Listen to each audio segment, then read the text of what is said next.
I'm the answer to your every cry. Solution for the way behind. I bring to you the news.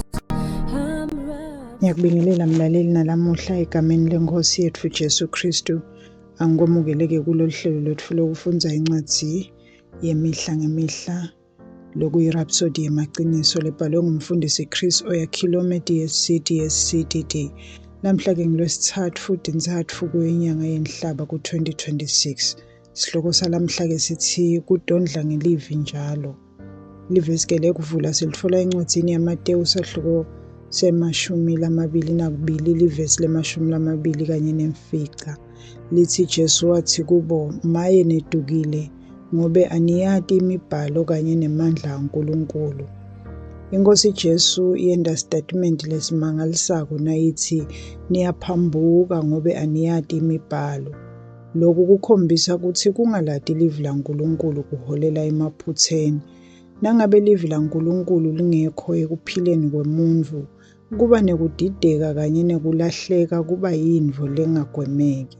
Uthi-ke umfundisi lwati lwemibhalo lukwenta uhlale ulibona liciniso laNkulunkulu futhi lukugadze ekukhohlisweni. Kungako-ke kudadisha livi laNkulunkulu kanye nekuzindla ngalo kufanele kube yinto loyenda onke malanga. Livi laNkulunkulu lifaniswa nemana uNkulunkulu layinika abantwana baka-Israyeli ngesikhathi basehlane.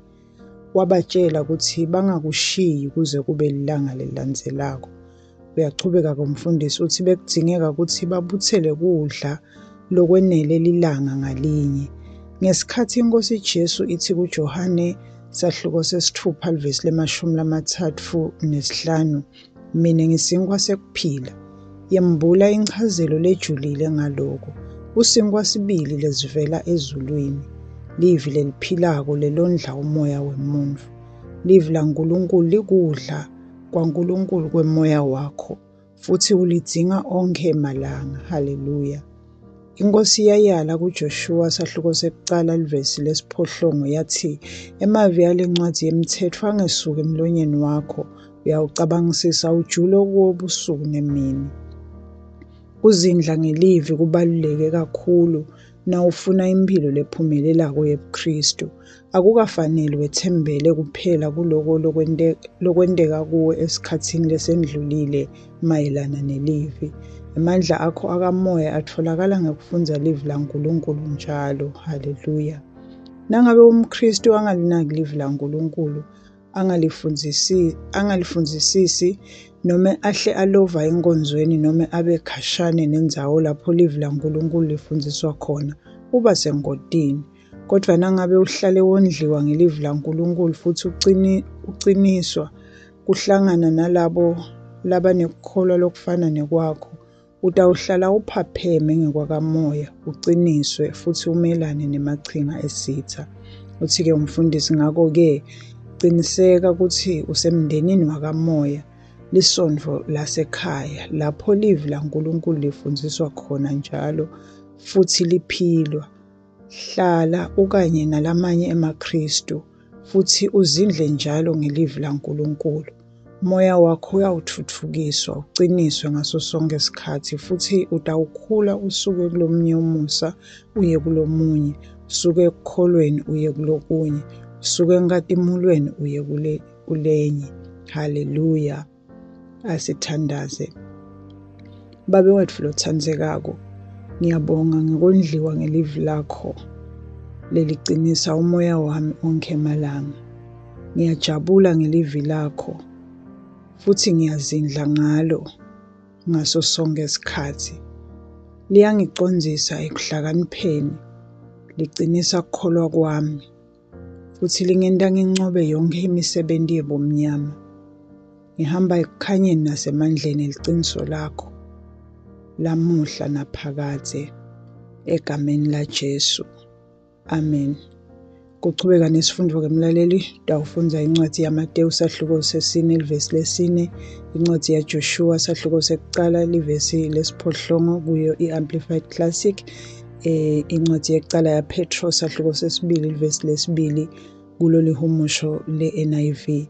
Bese-ke sesiba nelihlelo lokufundza iBhayibheli ngeminyaka munye. Lamhla-ke kufundwa incwadi yaJohane isahluko se-18 livesi lekucala uye evesini le-27 kanye nencwadi yekucala iDikronike isahluko se-11 kuya esahlukweni se-13. Kanti-ke lihlelweni lokufundza iBhayibheli ngeminyaka lemibili. Lamhla-ke kufundwa incwadi yekucala yabaseKorinte isahluko se-15 livesi le-20 kuya evesini le-28 kanye nencwadi yeTaga isahluko se-13. Angikholwa-ke mlaleli ukuthi ubusisekile sisafundza ilizwi leNkulunkulu. Sibonane kulokulandzelako.